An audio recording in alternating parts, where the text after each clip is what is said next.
Selamat berjumpa kembali anak-anakku yang terkasih. Pada kesempatan ini, pokok bahasan yang hendak kita pelajari adalah gambaran tentang kerajaan Allah pada zaman Yesus. Pokok bahasan ini penting kita pelajari sebagai langkah untuk memahami bagaimana Yesus memperjuangkan dan mewartakan kerajaan Allah. Sebagai tujuan pelajaran, pada akhir pembahasan ini diharapkan kalian mampu untuk menjelaskan makna kerinduan masyarakat tentang masa depan yang diharapkannya, terkait dengan latar belakang masyarakat yang hendak kita pelajari. Yang kedua, kalian mampu menjelaskan berbagai paham kerajaan Allah yang berkembang pada masyarakat Yahudi pada zaman Yesus, serta faktor-faktor yang melatar belakanginya. Yang ketiga, kalian mampu untuk menjelaskan gagasan pokok tentang kerajaan Allah yang diwartakan semasa hidup Yesus. Anak-anakku terkasih, berbicara tentang kerajaan Allah tidak dapat dilepaskan dari gambaran masyarakat tentang masa depannya. Atau dengan kata lain, suatu bangsa pastilah memiliki cita-cita masa depan yang lebih baik. Untuk memahami tentang kerajaan Allah menjadi lebih mudah bagi kita karena warisan budaya kultur masyarakat Jawa, kita dapat menemukan konsep tentang Ratu Adil, di mana dalam mitologi tersebut dikatakan bahwa akan datang seorang pemimpin yang akan menjadi penyelamat. Ia akan membawa keadilan dan kesejahteraan bagi masyarakatnya. Konsep semacam ini dikemukakan oleh Prabu Jayabaya dalam ramalannya. Dan latar belakang dari lahirnya mitologi itu adalah zaman feodalisme dan kolonialisme baik mau Belanda maupun Jepang. Nah, anak-anakku terkasih, kalian sebagai generasi muda dapat juga untuk mencari tahu tentang masa depan masyarakat yang diinginkan dengan teknik banyak cara. Salah satunya misalnya mewawancarai para pedagang, petani, buruh pelabuhan, atau kelompok remaja manapun. Kalian bisa menemukan gambaran tentang masa depan itu. Anak-anakku yang terkasih, selanjutnya kita perlu mendalami pewartaan Yesus tentang kerajaan Allah dalam konteks masyarakat Yahudi pada zamannya.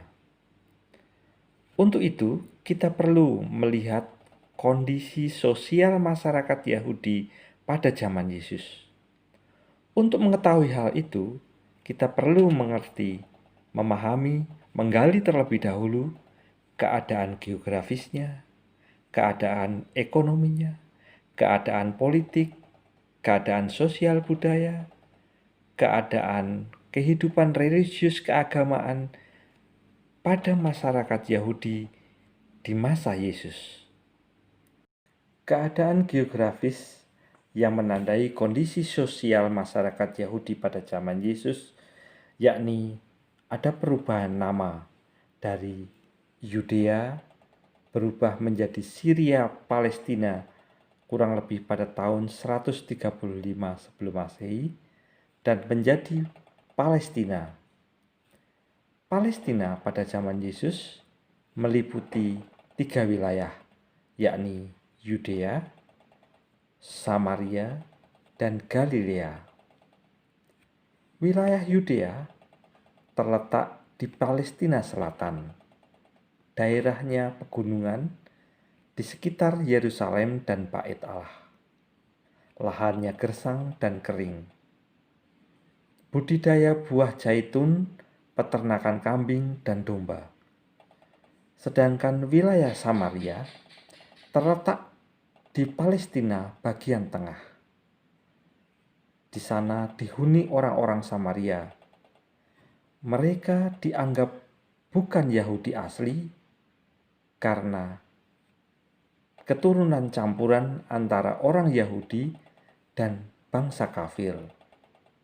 Karena itu, mereka tidak diperkenankan untuk merayakan ibadat di Bait Allah di Yerusalem. Akibatnya, mereka memiliki tempat ibadat dan upacara sendiri. Sedangkan wilayah Galilea terletak di Palestina bagian utara, di mana terdapat desa Nazaret, tempat Yesus dibesarkan. Lahannya subur dan tanahnya luas untuk gandum dan jagung, juga peternakan besar. Di sana terdapat rute perdagangan dari Damsyik ke laut dan dari Damsyik ke Yerusalem. Para pedagang-pedagang asing sangat berpengaruh besar di sana.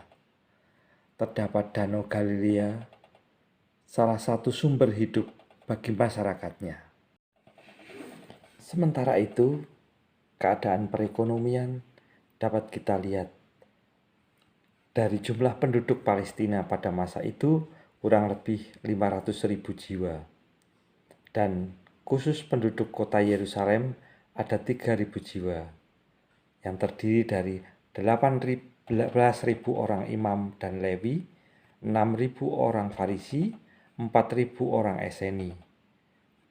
Kurang lebih 20% dari penduduk kota Yerusalem. Sementara rakyat kecil perekonomiannya terlihat sangat parah karena penghasilan mereka terlalu kecil, beban pajak yang cukup besar karena penjajahan Romawi, dan banyak hal lain. Pajak dan pungutannya hampir mencapai 40% dari penghasilan rakyat pada umumnya. Sementara lahan gandum, jagung, dan peternakan yang besar tetap ada di sana. Rakyat bekerja sebagai penggarap atau gembala, para petani dan gembala, pengrajin kecil yang kehidupan mereka ditandai dengan barter. Hal yang ketiga, dari sisi ekonomi kita bisa melihat di perkotaan ada 3 sektor. Yang pertama adalah para pengrajin tekstil, makanan, wangi-wangian, dan perhiasan. Sektor yang kedua adalah mereka yang bekerja di bidang konstruksi. Dan yang ketiga adalah para pedagang, baik besar maupun kecil. Nah, itulah kondisi-kondisi yang mendukung keadaan perekonomian Palestina pada zaman Yesus. Berikutnya yang ketiga adalah keadaan politiknya. 6 abad sebelum Yesus, Palestina selalu berada di bawah penjajahan. Yang pertama berada di bawah penjajahan Persia dari 538 sampai 332 sebelum Masehi, berada di bawah penjajahan Yunani dari 332 sampai 62 atau 50 sebelum Masehi, dan berada di bawah penjajahan Kekaisaran Romawi dari tahun 62 sampai 50 sebelum Masehi sampai zaman kekristenan sesudah Masehi. Masyarakat Palestina berada dalam kuasa raja-raja, para pejabat boneka yang ditunjuk oleh penguasa Roma, tuan-tuan tanah yang kaya raya, kaum rohaniwan kelas tinggi yang suka menindas rakyat demi kepentingan dan kedudukan mereka. Selain itu, ada pejabat-pejabat perantara yang ditunjuk langsung oleh penguasa Romawi dan diambil dari kalangan sesepuh Sanhedrin, majelis atau mahkamah agama, serta majelis rendah yang diambil dari kelas bawah. Nah, kalau kita lihat struktur kekuasaannya, yang pertama ada prokurator Yudea. Haruslah orang Romawi dan berwenang untuk menunjuk imam agung yang dipilih dari 4 kalangan keluarga yang mempunyai pengaruh di dalam masyarakat waktu itu. Yang kedua adalah Imam Agung. Ini berperan secara politis sebagai raja selain sebagai pemimpin agama. Yang ketiga, di Galilea, di mana kekuasaan dipegang oleh Raja Herodes Antipas yang juga boneka Roma. Selanjutnya, keadaan sosial budayanya. Masyarakat Palestina terbagi dalam kelas-kelas. Di pedesaan, di sana ada tuan tanah, pemilik tanah kecil dan pengrajin, dan kaum buruh dan budak. Sedangkan di perkotaan, kelas tertinggi yaitu kaum aristokrat yang terdiri atas para imam, pedagang-pedagang besar, dan pejabat-pejabat tinggi. Di kelas menengah bawah yang terdiri di atas para pengrajin, pejabat-pejabat rendah, awam atau imam, dan kaum Lewi. Yang ketiga adalah paling bawah, terdapat kaum buruh. Dalam keadaan sosial budayanya juga ditandai dengan adanya diskriminasi, antara lain diskriminasi rasial, diskriminasi seksual, perendahan martabat perempuan, diskriminasi dalam pekerjaan, diskriminasi terhadap anak-anak, dan diskriminasi terhadap orang yang menderita. Hal lain yang penting kita ketahui dalam keadaan sosial budaya masyarakat Yahudi pada waktu itu adalah terdapat kaum proletar marginal, misalnya para pendosa publik seperti para pelacur, pemungut cukai, dan penderita kusta.